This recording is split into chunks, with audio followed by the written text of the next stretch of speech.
because of a decision I made 21 years ago to enlist in the Army Reserves.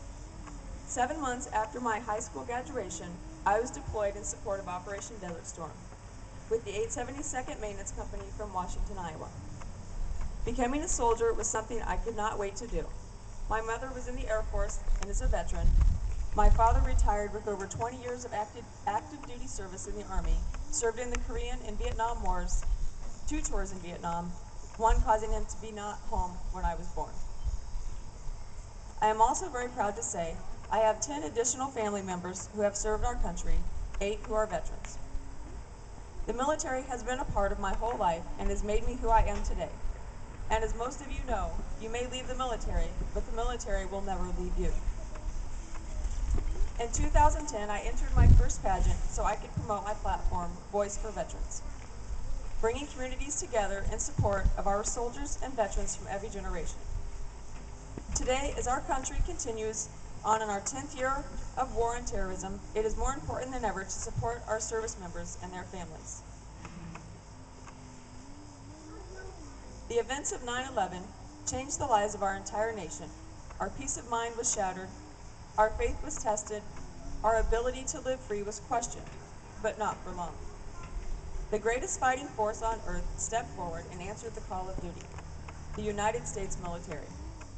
Our Army, Navy, Air Force, Marines, and Coast Guard have worked 24/7 for the past 10 years to ensure Americans can live safe and free. Our armed forces are all volunteer. No one enlists now without knowing they are certain to face deployment at some point. Deployment means months and years without seeing family, no time to yourself. You live in a war zone, always on guard for not only your life, but for that of your fellow soldier. There is a possibility of death and losing a limb. There is a guarantee of some sort of mental instability due to the life you live defending our country. You are forced to make decisions most people could never dream of having to make. Our armed forces are all volunteer. People choose this life so that you and I wake up every day free to live the life that we want. Today, as a way to thank, honor, and remember all those who have given us this great country, I would like to encourage you all to become a volunteer in your community. Volunteer at our VA hospitals, shake our veterans' hands, and listen to their stories.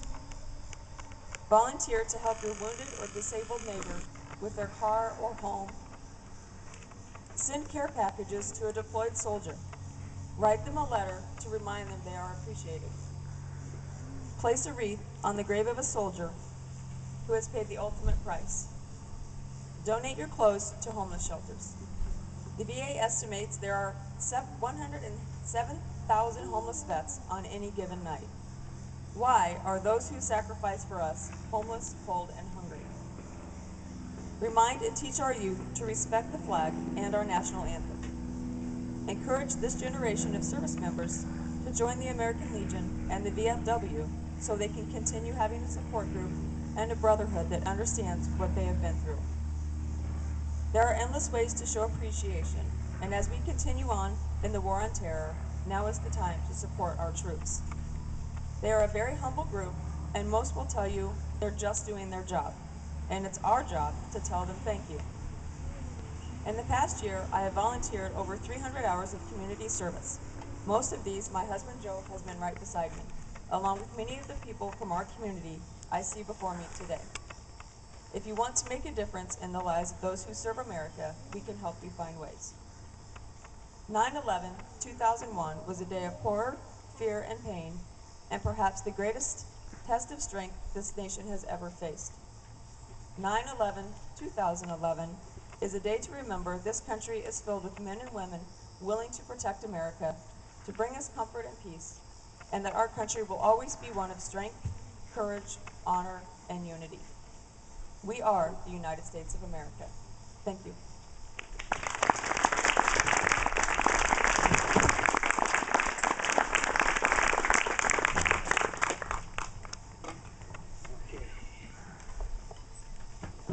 I'll just take a moment, please, for the color guards. You guys are outstanding. I commend you guys for what you're doing right now. Believe me, I know it's not easy. Been there, done that, and when I've baking in the sun, your feet feel like they're about 150 degrees. But thank you very much. Appreciate that.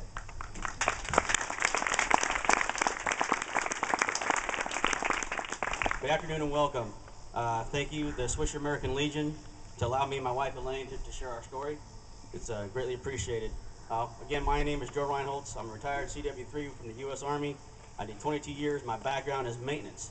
I worked on trucks and generators and the M1 battle tank. So you guys are probably wondering, what in the world does this guy have to do with 9/11? Well, I'm about to tell you. I was a brigade maintenance officer for the 2nd Brigade, 78th Division in Fort Drum, New York. And excuse me. And there, my second duty was to provide military support to civilian authority, which is also called MISCA. Basically, what we do is we go in as first responders, we help. Everybody gets set up, come on in until FEMA says you guys can go home. So that's basically what we did. And I was assigned as an action officer and as the financial officer, tracking all the expenses for the exercise to provide the expense estimates for all supports, such as the search and rescue teams that came in, the USNS Comfort that came in, the Naval Hospital, and then outside fire and rescue teams, police, you name it. It was our job to make sure that there was money available and the funding was sent to FEMA for approval before they can come back to us and say, go ahead and bring them on in. We did a lot of training for the disaster relief operations. We set up mock training areas like in Jackson, Tennessee. We also had one prior to 9/11, actually in New York City. This one here sticks with me the most because it just seems to be kind of funky, let's put it this way. The scenarios that we were given was that a plane filled with chemicals crashing through the Brooklyn Bridge. Does that sound kind of close to you or what? It was a little too ironic for me. Actually, this was about the year prior to 9/11 that we had this training exercise. So that kind of tells me that they knew something was going to happen, but they failed to act. Okay. The day of the attacks, I was at Fort Devens, Massachusetts, with my brigade commander and the rest of our staff. We were meeting with the reserve commander at Fort Devens to discuss how our brigade will be providing support to them in the near future. We were bringing them under our area of support, so they were going to be part of our brigade. And when the first plane struck, my commander got a phone call, and we were told to turn the TV on. As we watched the report, we saw the second plane hit, and you know those famous words that were said after that. My commander said, we got to go. So immediately we got into our vehicles and headed into New York City. We had to stop at Fort Monmouth, New Jersey for accountability purposes to help us get set up, tell us where we were going, and also to get the hotel accommodations. But we mostly stayed down at Pier 93 right next to the Intrepid Memorial down there on the piers. And then during the drive is when we also heard that the towers collapsed. And as we drove by the outskirts of the city, we could look over and see the huge clouds of dust and all the smoke from the fire that was still burning under the tower. Our team consisted of just 6 of us, so we did three of us each, and we did 12-hour shifts. And during the day was my shift, and at night I'd go into ground zero and help any way that I could. Unknown to my commander, which he told us to stay out of ground zero because it was too dangerous. But he gave us that warning 4 days after we've already been on ground. But it was like he said it, so he covered his back on that. But those of us still went in and did what we could. Of course, so I did it anyway because I felt that I had to. I wasn't thinking I was doing enough doing what I was doing there. Sitting behind my desk and pushing paperwork and things like that. I like to get my hands dirty too. So it's just something I had to do. And then one of the hardest parts of being there was seeing the wall of the missing. I'm pretty sure you guys are pretty familiar with that. Huge wall, everybody's photos, and hey, have you seen this guy? Have you seen this person? Whatever. And I was actually posted right outside the doors of our pier that we were at. And I had lots of people coming up to me since they saw me still in my uniform. Hey, we know why you're here. Yada yada. Hey, thank you. And hey, have you happened to seen this person or that person? And the hardest thing for me was for them to say thank you to me, because to me it was like, well, in my mind I'm saying, I'm just doing my job. Don't thank me. Thank the guys that are still there doing this 24/7. And so I was just doing my job, and then the hardest part too is, you know, when they ask you if you saw somebody, you say no. There's really nothing, you know, to see. And I also, you know, there's so many people are hitting you, and you know, it's kind of, you know, it's turning your stomach, you know, because you can't really help them. You know, they just have to find out later on whether or not, you know, they either survived or they didn't. And it became overwhelming to a point to where I had to tell one person, I said, you know, I said no, and you know, you can feel how hurt that they were. And I said, I hope we will find survivors, but I've been there at night helping, and all I found was a lot of rubble, pieces of clothing, and regretfully pieces of people. So I had to stop going to the wall and missing because it was just too depressing to see these people.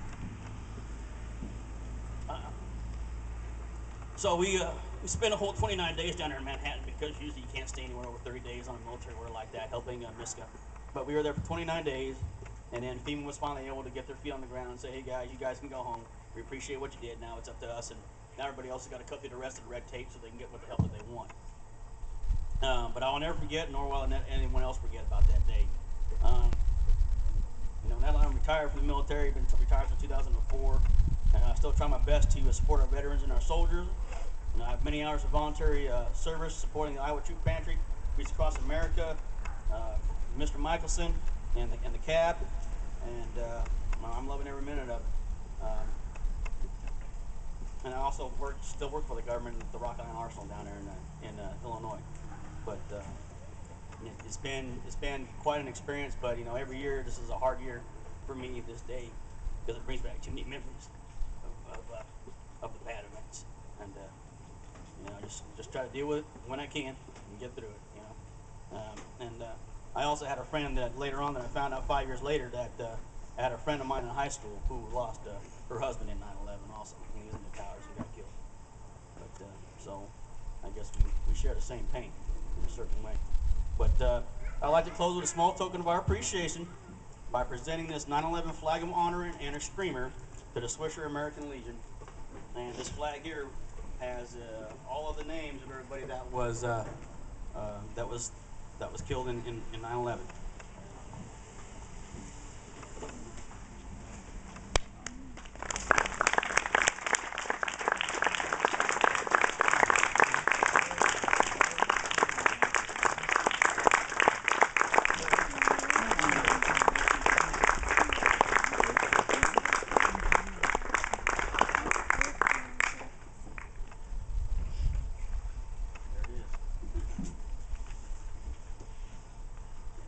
Thank you. Thank you.